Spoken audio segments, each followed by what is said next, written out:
안녕하세요. 닥터공 헤어라인 원장 공기환입니다. 오늘은 정수리 탈모에 대해서 간략히 말씀드리겠습니다. 정수리 탈모에 대해서는 제가 과거에도 여러 동영상 편에서 사실 수차례 말씀드린 적이 있는데 오늘 다시 한번 간략하게 말씀드리도록 하겠습니다. 정수리 탈모가 이제 흔히 우리가 상담에 오셨을 때 보면 대부분 이제 정수리가 휑해 보인다 이래서 이제 오시게 되는데요.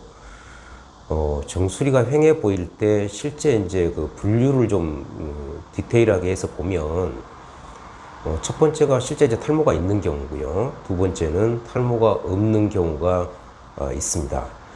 탈모가 있는 경우는 주로 어떤 경우냐면 가장 많이 보는 케이스가 탈모가 있으면서 주위 모발들이 가늘어져 있는 그런 상태가 가장 많이 볼 수가 있고요. 물론 두 번째는 아예 그냥 털이 없는 스킨헤드 양상, 그런 경우가 드물지만 또 있고요.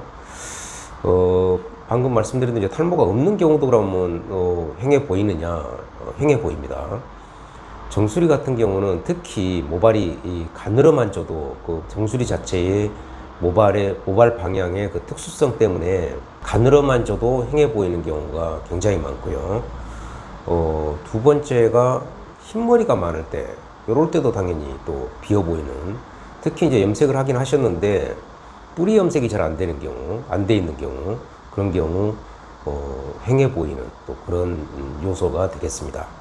첫 번째로 말씀드린 이제 그런 경우가 제일 많은데요. 그러니까 탈모가 좀 있으면서 주위 모발이 좀 가늘어져 있는, 환자 눈에는 전체가 다 좀 휑해 보이는 그런 양상이 되죠.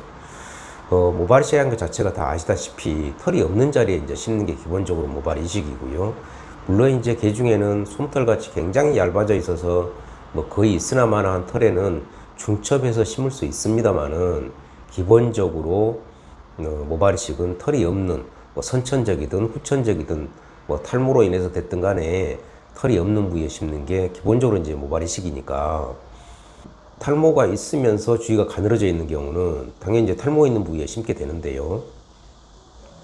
그런 경우 이제 설명이 미리 충분히 되지 않았거나 환자 입장에서도 그 이해를 충분히 못 받고 이해를 잘 못하고 이식을 받을 경우, 이식 받고 나서 뭔가 좀 좋아진 것 같긴 한데 이게 뭐 속으로 생각했던 시커멓게 되고 싶었는데 그렇게 안 되는, 그렇게 돼서 실망하게 되겠습니다. 그런 것 때문에 일부 이제 서로 오해가 있을 수 있는 그런 부분도 있을 수 있고요. 그래서 이런 경우는 이제 설명도 잘해야 되고 환자도 이해를 잘 하셔야 됩니다. 반드시 중요한 거는 이런 경우 이식만 가지고 해결이 되는 건 아니고요. 이식 후에도 꾸준히 관리가 반드시 필요하다, 이런 말씀을 드릴 수 있겠습니다. 그 관리라는 거는 첫 번째 탈모약 복용. 이 탈모약 복용은 무조건 중요하고요. 이 탈모약을 먹지 않으면, 복용하지 않으면 다른 100가지, 200가지라도 안 되겠습니다. 그러니까 탈모약을 반드시 드셔야 되고, 둘째는 필요하면 거기다 탈모 치료. 저번에 제가 탈모 치료 편에서도 말씀드린 것처럼 그런 메조라든지 이런 탈모 치료를 같이 하시면 더더욱 좋을 수 있다, 이렇게 말씀드릴 수 있겠습니다. 각각에 대해서도 사실 이제 옛날에 다 말씀드렸는데요. 뭐 스킨헤드 같은 경우는 거의 털이 없는 양상은 사실 이제 아주 드라마틱한 결과가 나타나는 그런 부분이 되고요.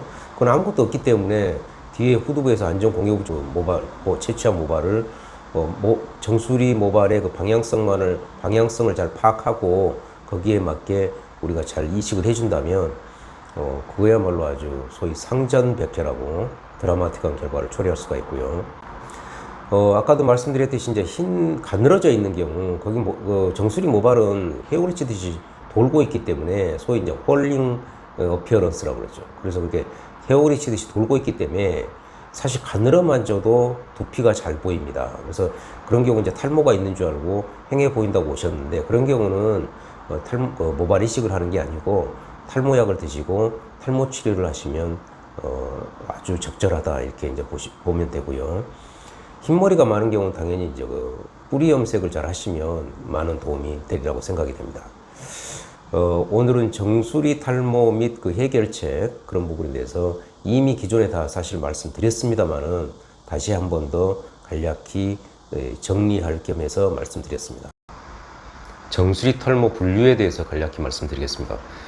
우리가 탈모 분류는 저번에 M자 편에서도 제가 말씀드린 것처럼 BASP법을 제일 많이 쓰고 있는데요. 정수리 탈모 같은 경우 V1, 2, 3 이렇게 세 타입으로 분류를 하고 있고요.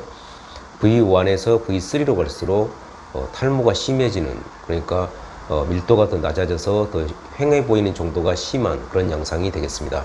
BASP법도 약간 단점이 좀 있는데요.